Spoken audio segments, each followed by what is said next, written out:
Hey guys, welcome back to Starcastic Remarks alongside James. My name is Ryan.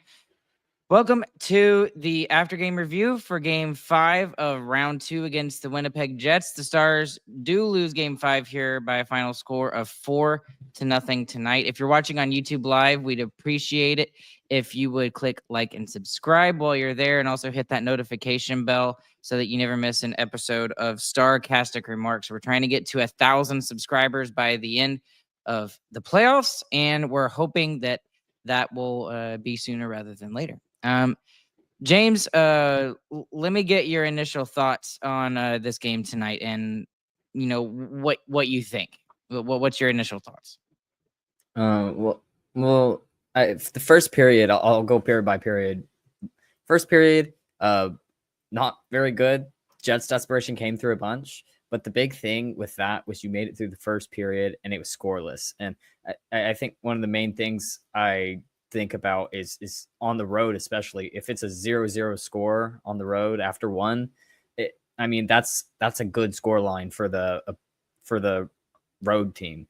And then the second period, it started out really good for the Stars, and the Jets got that lucky bounce, and it didn't affect Otter, but it definitely affected the team as a whole. The team did not play anywhere near as good as they did the beginning of the second for the rest of the game. And I think they kind of stepped down, kind of stopped. 10 shots through 2 periods is never going to be enough. So my takeaways from this is that special teams was not in our favor tonight. And again, I got to be consistent in what I say, so I'll go ahead and say it. And that, yeah, there were some ticky-tacky penalties that were called both ways again tonight, but the Stars are the most penalized team in the playoffs, James, and they've got to figure out how to stop taking penalties.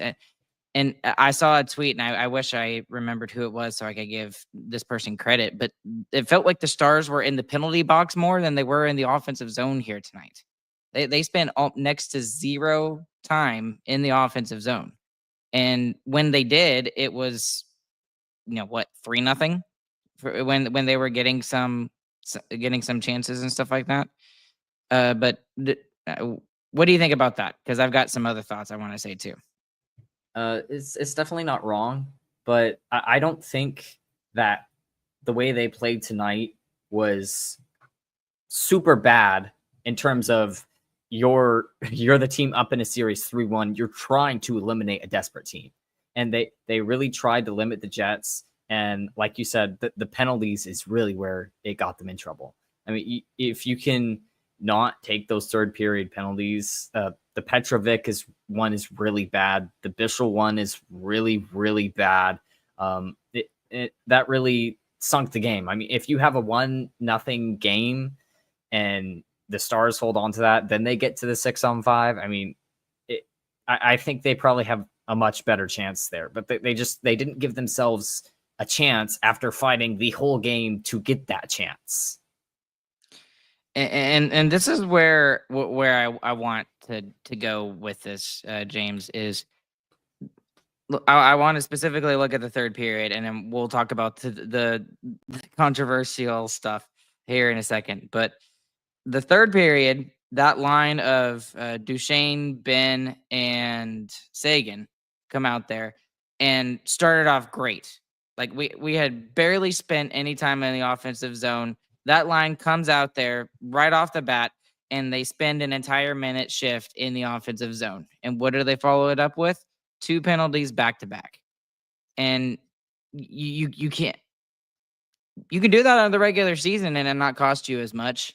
You can't do that in the playoffs. And that was really, really frustrating, because after that just set the whole tone for the rest of the period. The Stars still had a chance to come back in this game and win this game, despite not playing their best here tonight and holding off for the most part, the offense of the Jets. They basically did for the first 2 periods. The only goal that the Jets scored happened to be a shot that ricocheted off of Wyatt Johnston's stick and then bounced off of Thomas Harley's skate.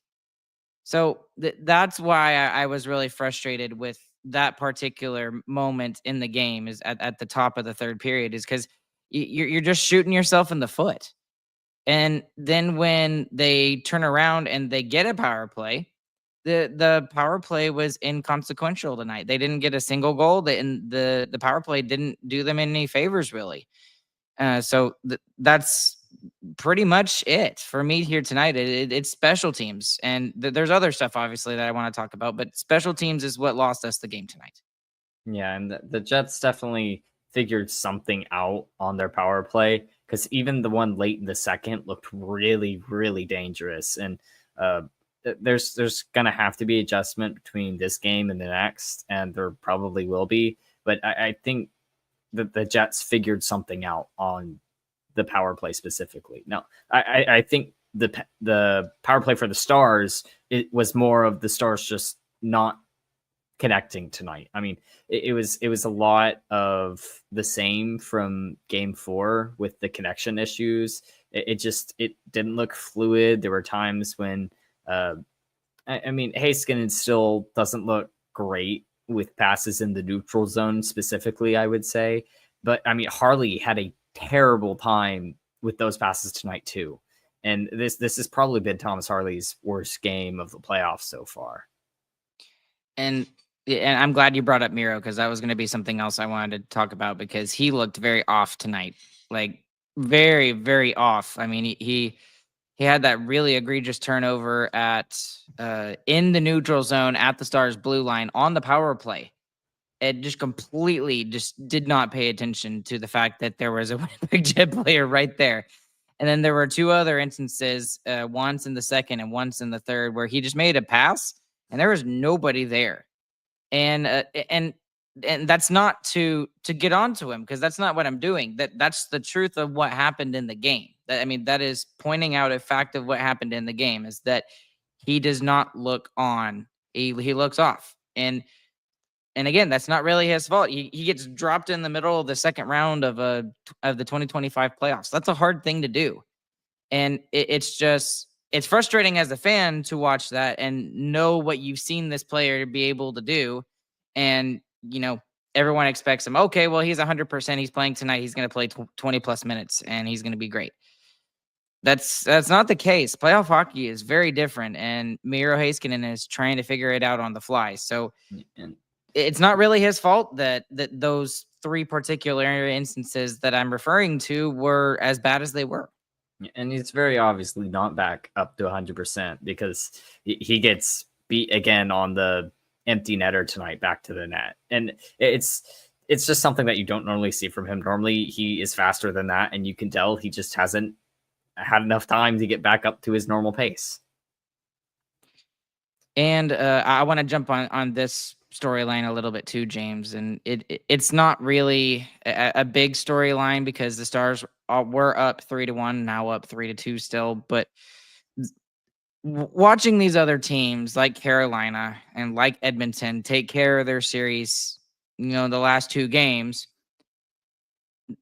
I just wonder if the Stars really want to go all the way to the Stanley Cup final, if these 6 and 7 game series, which they are now playing in 21 of their last 22 series, have gone to at least 6 or 7 games. If that hurts their chances, making a deeper run. They haven't made the Stanley Cup final yet. And I don't want to say that this is a part of it, but it, at least to me, it looks like it is. And I know I shouldn't look past this round and everything like that, but I was really, really hoping that they would take care of business here tonight so that they can give themselves a little bit of rest. And ultimately, and I'll go ahead and give the biggest winner tonight, is the Edmonton Oilers, because the Edmonton Oilers are done, and now they get to watch 2 teams beat up each other even further while they're sitting and drinking mimosas at the pool for a couple of days waiting for the winner of this series. So that's just where I'm at. And another little bit of frustration, but again, just pointing out facts, things that are true. The other thing that I'll point out too is that this is the President's Trophy winner, the best home team of the entire regular season. It's what they do. They're really good. They're the toughest opponent out of all the ones that we mentioned. I mean, Edmonton had Vegas. That's a tough opponent, but Vegas didn't have Mark Stone in the lineup. And then you had Carolina, against the Capitals. The Capitals have had a great run, but Carolina has been in the playoffs for years and years now, going against the Capitals, who do not have as much playoff experience. So you're talking about it's this. Should the Stars get it done in 5? They probably should, but they didn't. And there's another team on the other side that played really well. Connor Hellebuyck played well, and you didn't bring your A game. And if you don't bring your A game when the other team is going to be eliminated, you're going to lose every single time. You're going to lose. And that's fair, because we should be giving Winnipeg credit, because I mean, again, they're the best. Yeah, a little bit, James. We need to give them. Yeah. Maybe we're giving them too much credit, but because they still have a say in this. But again, it really would have been nice for the Stars to be done with the series tonight, not have to fly back to Dallas and play in a game 6 on Saturday, which, by the way, will be a 7:00 start, because it will be the only game there on Saturday. So the other thing I wanted to talk about, and then we'll talk about the big obvious thing here tonight, but with Hellebuyck being as shaky as he's been, and yes, I understand he's been better at home, he was a non-factor tonight, in my opinion. He made... That's not true at all. There were multiple times where it wasn't just saves either. I mean, there was one big, huge poke check on Wyatt that ended up leading to a scoring chance the other way too. So Hellebuyck played well tonight. What was he, a world beater in the Vezina Trophy winner? I don't think so. You didn't test him nearly enough, but he did play well. He played well. He got the shutout. His team played really well in front of him. That's really what it comes down to me. They played very good right in front of him. There were multiple chances where he gave up a rebound right in the slot, falls to his star, and a Jets stick gets in the way as he's getting there. That's good blocks from Jets players. And it's, I mean, you got to be more desperate than that when you're for the Stars, you know? And you know what? I'll eat my words. I agree with you. But I hate the fact that the Stars didn't test him enough. Yeah. I mean, like you said, 10 shots through 2 periods. And I mean, I don't even know what they end with, James. You can look that up for me. They ended it with 22. I mean, that's still not enough on a goalie who is as shaky as he's been. And again, I understand that it's at home and he's been better at home. But when you have a goalie like that, you have to throw everything at the net. You have to test him and get some things chaotically going on around him. So I'm just really, really, really frustrated with that particular aspect of the Stars game tonight. And maybe I should be giving Hellebuyck more credit, because he did make like 2 or 3 saves, but it wasn't, again, like you said, James, it wasn't like he was being world beater tonight. He wasn't required to make the save like Jay Gottinger has the last 2 games. Like Otter was ridiculous again here tonight, making saves left and right. Hellebuyck didn't, I mean, for points, was just a passenger. He was just watching the game from a really good seat in the blue paint in his own zone. So that was the most frustrating thing about tonight, was that they didn't test Hellebuyck enough, along with the special team stuff, but more so that, because the 5-on-5 play for the Stars was terrible. Well, early in the third period, the 5-on-5 play was good. And I thought, for the most part, 5-on-5 during that period, the Stars looked pretty good. They just took like 3 or 4 penalties in that one period. So it's pretty inexcusable. They should have played harder 5-on-5 throughout the game. They didn't. The first 2 periods, they had 9 shots total. I misspoke earlier when I said 10. And the Jets had 11 in the first, 11 in the second, and 13 in the third. So you got to shoot more than that. You're not going to win with 9 shots on net through 2 periods. To restate what I said earlier. All right. Let's talk about a couple of other things that chat wants to talk about, and then I'll end with the big obvious one. I think, James, I think I caused a little bit of a stir on X here tonight with some of my tweets, but Bam Mod, why are we so undisciplined? Why does this team have a love affair with the penalty box? I don't know. I don't have an answer for that. Do you have an answer for that, James? I mean, the first trip from that Petrovic had kind of annoyed me because Duchesne, the shift before, got tripped in the exact same fashion, going behind the net after a rebound like that, and it wasn't called.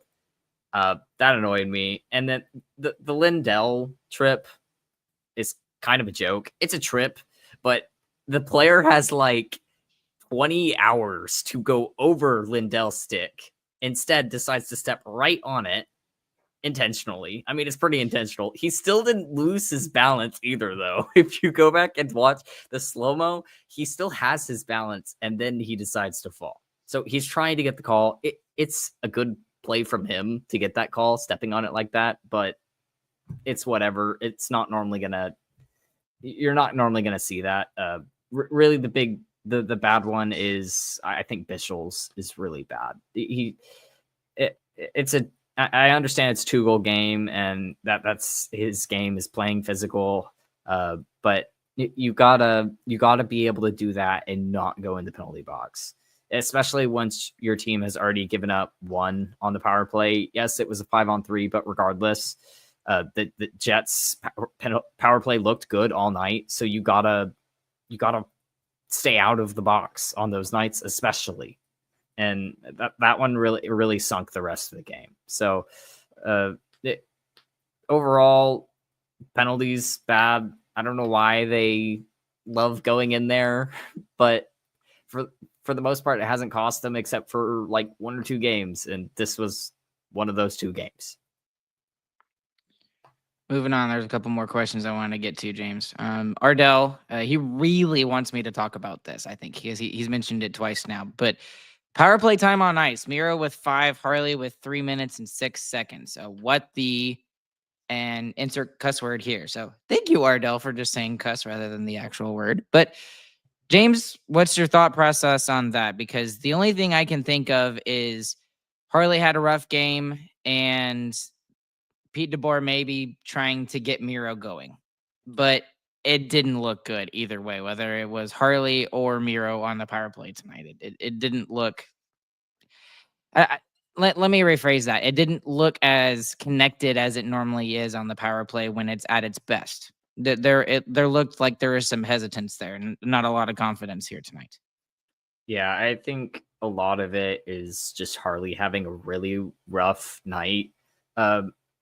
I tend to agree with Ardell that he should play anyway. Just yes, because, I agree that too. Harley is the one that can just ignite during the middle of the game. You know, Miro always kind of is consistent, does what he does, and he's great at passing it out and around. And you saw that, but you saw a lot of just passing it back and forth on the power plays too, and not getting shots to the net. And that was a big thing on the first 2 power plays for the Stars. I mean, I think they only had 2 shots through those first 2 power plays. Right. And if you see, I mean, Harley should shoot the puck more from the point. I feel like he's kind of swallowed that in this series for whatever reason, whatever it might be. But I mean, I don't mind it too much, I guess. I really think it's just that Harley had a tough game, and he kind of pulled the leash on him, you know? Well, Ardell feeling very, very, very, very strongly about this. The other team is trying to win the game too, Ardell says. That's a bad call, coach. Harley is our power play guy, period. I tend to agree with that, to be honest with you. I understand he's having a bad game, but the way that he's played in the playoffs and the way that he's played since Miro went down, he deserves to have those minutes, just even though he's had kind of a rough game. And it's not like Miro was a million times better on the time on ice that he had on the power play. Yeah. So and again, that's just some, justification for afterwards after we've seen the game happen. But still. Okay, a couple more things I want to get to here. Motto. So am I overreacting? Question mark. Stars are pathetic on the road, 120 minutes straight. of being shut out on the road. And maybe that's just the style of game they play when they try to go on the road. They kind of go into more of a defensive shell. Dare I say, they try to bones it a little bit. They try to go straight bonus hockey. Is Motto overreacting, James? No, I think it's a valid problem because really what the problem is that the other team gets to lock down more on your best players. And you should have your depth shine through in those moments, and it's not happening. And I feel like that's why you're seeing the back-to-back shutouts on the road, is because your depth isn't shining through when it is time for it to shine through. Like at home, you get to do the matchups you want. You get to have your best players against their worst, especially when they ice the puck. But on the road, it's the exact opposite. You got to have someone else step up, and no one else is stepping up, and that's just kind of how it's been since Game 6 of the first round. I mean, it's been one player or nothing. No one does anything, and that's not how it should be. I tend to agree with that, James, because that it shouldn't be that way, because they're relying on singular players right now instead of their depth, which is their strong suit. They should be relying upon that. And we've seen that some games, but let's be honest, it's been most of the time a singular player, most of the time Rantanen, with the occasional, Wyatt Johnston or, Mikael Granlund thrown in there, and then some other players kind of jumping in there. And it's okay for some of your players to not be producing offensively if those guys are taking care of business. So like the Duchesne, the Marchments, the Benns, the guys that should be in your top 9 who are not producing offensively right now. That's a glaring problem, especially when the normal guys, the Rantanens, the Wyatt Johnstons, the Robos don't score, right? And that's not a shot at Robo either. Robo has a pass on that a little bit too, coming back from an injury, but that's that. Okay. I've avoided it for 25 minutes, James, but I'm going to go ahead and bring it up, okay? And I think you know where I'm going with this, all right? I'll go ahead and bring up this tweet. And it sparked it's not like it went viral or anything, but it definitely brought up some strong reactions from different people in the fan base. And I'll go through this in my thought process here in a second. But I tweeted from the podcast X feed. I put, Ben is an absolute freaking idiot.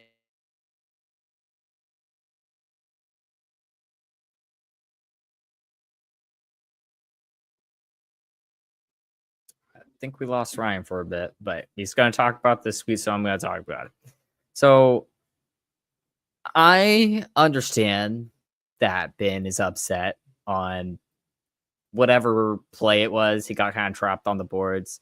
I think he's letting his frustration get to him, which is weird to say for Ben, because normally he's very good about controlling it, towing the line very well. He's not even tried to toe the line this postseason at all. I mean, he just does whatever he wants outside of cross-checking someone in the face. And I feel like that's been a pretty big problem for the Stars when your captain is taking penalties left and right, and not good penalties either. They're not like, oh, he's in on a forecheck, he's fighting for a puck or something. They're away from the play, stupid, not smart penalties. All right.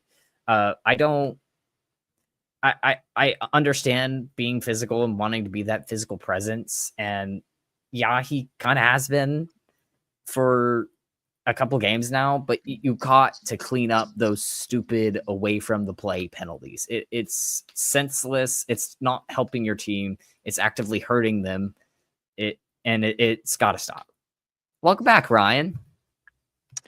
Yeah, I'm on my hotspot off my phone now. Thank you, internet, for not working. Okay, anyways, and it did it at the wrong time too. Anyways, where the tweet I put was, Ben is an absolute freaking idiot. I don't know if you heard that part. Here's what I was thinking at the time. All right. So what I was thinking at the time was that he punched a guy in the face, and I didn't see anything else that happened before that. Now, afterwards,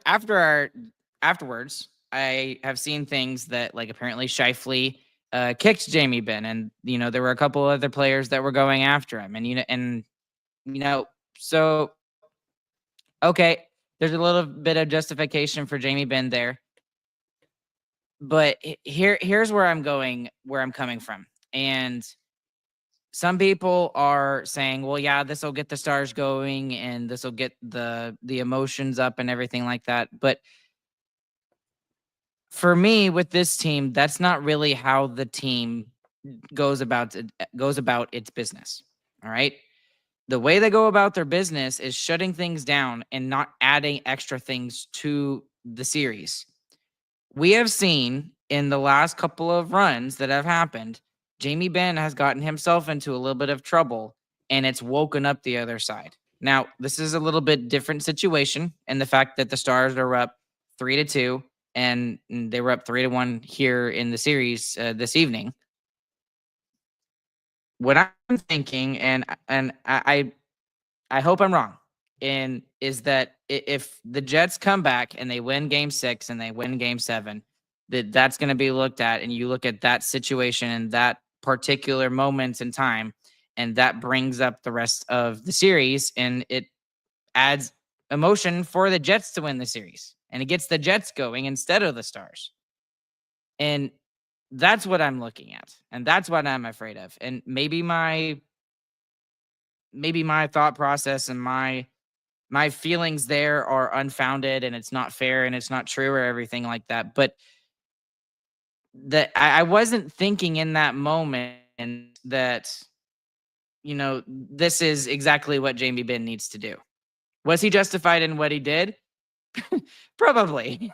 I mean, if I got kicked with the skate and I had two other guys, I probably would have done something like that too.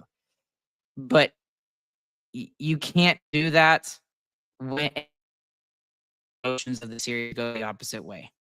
And again, maybe I'm reading too much into it. So that was my thought process originally, and why I was thinking that. James, am I completely wrong? I think you're reading a little bit too much into it.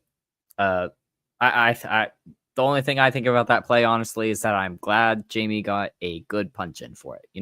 At least it wasn't like completely dirty. It was a blindside punch, but it could have been a stick to the face. So it can be worse. It can always be worse. My thing though is when I first saw it and people were like, "Oh, well, they're just trying to get he's just trying to get the Stars into it or whatever." I'm like, the Stars don't do their business that way anymore. That's just not how that works. They've got one other guy that might feed off of that in Mason Marchman. That's about it. What I would think. Maybe Liam Bishop, I guess. Liam Bishop could probably feed into that a little bit too. But that's just not how the Stars go about their business nowadays. So I understand the punch. I understand why it happened. I wish it didn't happen. So that it doesn't bleed into Game 6. That's what I'm worried about that it does. That's all.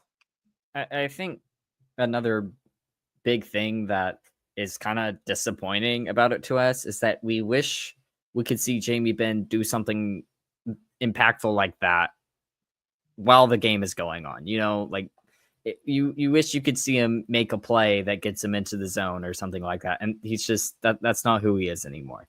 And well, hold on. There was one particular play here today where he was at the offensive blue line in the neutral zone, and he actually sets up, I think it was Rantanen, to make the pass, and it was a fantastic play by him. He needs to get credit for when he does make those sort of plays, but again, I just wish he would pick his battles better at the right times rather than when the Stars are down 3-0 already. And unfortunately, to me, one good play in the middle of a line shift is not going to change the outcome of the game. So, yep, and that's fair. So I'm probably going to get roasted on Twitter a little bit for that, but you know what? Go for it. All right. Questions about the next game, James. This 11-7 thing that they got going. Do they abandon this and go back to the traditional 12-6? It's probably abandoned just because of how bad I think Petrovic played, and the fact that he took a penalty in the third period that ended up leading to the second goal for the Jets. So that kind of makes it hard to keep him in when he's already kind of a fringe player. That him and Bischel have played great until this game. I mean, I really thought they had a really tough time in this game. Their physicality that they had been holding and being able to toe the line and throw big hits but not take penalties completely went out the window this game. And you can't have that in a series where all of the games have been this close pretty much. I mean, the Jets have had the 2 shutouts, but even with the 2 shutouts, it was, at least for this game, it was close for most of the game. I mean, it was 1-0 going into the third. In all reality, it was 0-0. It was a fortunate bounce for the Jets. And then the Stars took 2 bad penalties, and 5-on-3, the Jets should score when they have a minute 47 on a 5-on-3 power play. They should. And they did. I wanted to ask you your opinion on the Seguin, Duchesne, Benn line as a whole. Because personally, I hate that line. Like, absolutely hate it.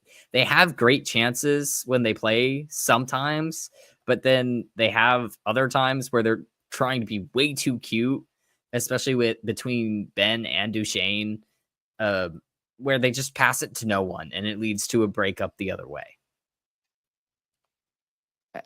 I think they need to stick to a system, and I'm not quite sure what that system is, to be completely honest with you. And I think they just overcook it when they get together. You know, like they're all great players, but they got nothing going on between them, is what I really feel like. And they get the puck in sometimes, they get it to the front of the net, but it never feels like it's because it's them 3 playing together. It feels like it just kind of happens by accident almost. It almost feels like they need to reshuffle the lines again, like all of the forward lines. And I think that includes, and I know they've been good, but you know, maybe taking Granlund off that top line, putting Robo back up there, putting Marchment back on that second line with Duchesne and Seguin, and going with the quote unquote traditional lineup that you've seen with Wyatt Johnson as your third line center, and put him with Granlund and I guess Benn, or put him with Dodonov. I don't know what the answer is, to be completely honest with you, but I would not be surprised to see the Stars go back with a 12-6 setup, and I would also not be surprised to see that line taken apart because the only shift they really had that I thought was good was the beginning of the third period. Like they were trying to set a momentum builder going into the third to at least get them started, because they were only 1 goal down. But besides that was the only time I noticed that they were noticeable. I hate watching that line together, and it was just played together so much tonight. That was that was the line that had the most ice time tonight, was Benn, Seguin, Duchesne. And the other team really did a good job of focusing on the top line again. That's what it seems like they're going to do at home, and they're not going to be able to do that on the road, fortunately for us.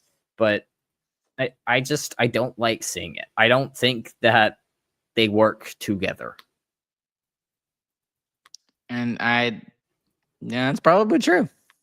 That's purely just a feeling thing too, because all the stats say I'm wrong about that. hey, there's a lot of times when the advanced analytics disagree with the eye test for me. Sometimes I'm just like, it doesn't make sense. Okay, couple more things, and we'll jump off here, James, because we're actually going a lot longer than I expected us to with this loss here tonight. But Bam Mod with a really good point. I think the big problem is Benn hasn't been producing, so the negative moments are standing out drastically. And that's true, because we said the same thing about Lundqvist last year. Like Lundqvist, the negative moments were there way more often, and there were not enough positive moments. But this year, at the beginning of the year, there were way more positive moments for Lundqvist. So when he did make a mistake, it was forgivable because of all of the good plays that he did make. And that's how you keep yourself in the lineup. And Ben is not doing that right now for the most part. He's making maybe a play or two a game, in my opinion, that keeps him in the lineup. And then he doesn't take good penalties. Yeah. So, if Jamie's Ben name was Sam Steele instead, he would probably have been scratched by now. That's a hot take too. Okay, because Sam Steele's been pretty good this year too, in my opinion. If Sam Steele played that bad, he would have been scratched by now. All right. Let's do biggest winner, biggest loser. I know I jokingly said that the Oilers were the biggest winner, but who have you got for your biggest winner tonight, James? Shoot, I don't even know who to pick. I'll choose the Winnipeg Jets penalty kill because honestly, I thought that looked really good for them. They had better chances than the Stars power play did, so they definitely stepped up. That was the thing that was really killing them in the 3 losses that the Jets have had is the Stars power play. I mean, that has been what sinks them, and they played really good tonight. They had to be, and they showed up. Fair enough. That's true. I'll just give it a generality here. I'll give it to just the special teams of the Winnipeg Jets because they're literally before the game, and maybe it was, unfortunate tweets that precede whatever. I forgot the name of the account or whatever, but I retweeted the special teams breakdown in the playoffs between both of the teams before the game started. It was from Savannah. And it was like the Stars were at like 32% and the Jets were like below 20 or whatever.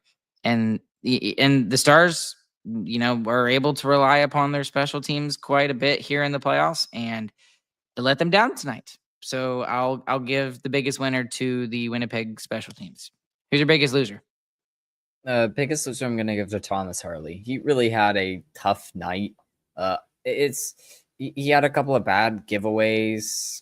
It just wasn't connecting for him. And then he had the one go off his skate, which isn't his fault, but it still went off of him and in, which really sucks. So, yeah, if Thomas Harley is not really going to have that many games like that, hopefully this is his only one of the playoffs. Since I gave the biggest winner to the Winnipeg special teams, I will give the biggest loser to the Stars special teams here tonight. Wow. I know. Real creative, original. Ryan. Yeah, I know. But here's another, incredible thing to point out because it's like, the most obvious thing ever. Who took that second penalty to make it 5-on-3? Who was not on the ice? Esa Lindell. There you go. Again, it proves so much how key he is to the penalty kill. I mean, it's probably more of a coincidence that they just score on it because it is 1 minute and 47 seconds. But still, Esa Lindell's in the box. You can't rely on your top penalty killer, and the Jets score.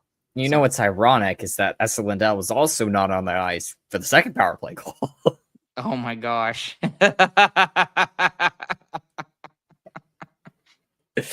So Esa Lindell had a pretty good night on PK. Yes. No? Everybody else, not so much. Yeah. So, okay. We're going to wrap it up here tonight. We're at 41 minutes on a loss. Stars return back to Dallas along with the Winnipeg Jets. They will take them on in Game 6. And the puck drop, I believe, is 7:12 is what I've seen. That might be a little wrong, but we'll have to wait and see. Something like that. For sure. Let's just say it's a regular time. Yeah. Regular time on Saturday. So that we'll be looking forward to that. And please no more 11-7. Let's go 12-6, please, and just deal with it. Oh, so wait, before we go, who comes in if we're going 12-6? Is it Beck or is it Blackwell? Quick question. Ooh. One and done. Oh, Beck. Okay, we're out. Yep. Alongside James, my name is Ryan. We'll catch you guys on the flip side. We appreciate all of you guys who are listening. If you're listening live, please consider clicking like and subscribe. If you're watching later, please, again, do the same thing if you would. really trying to hit 1,000 subscribers before the end of this playoff run. If you're listening on the audio side later, please consider leaving us a 5-star review. Follow us on social media at StarcasticR anywhere and everywhere. Check out StarcasticRemarks.com as always. And we will hope for a better outcome when the Stars take on the Jets for Game 6. We'll see you guys later.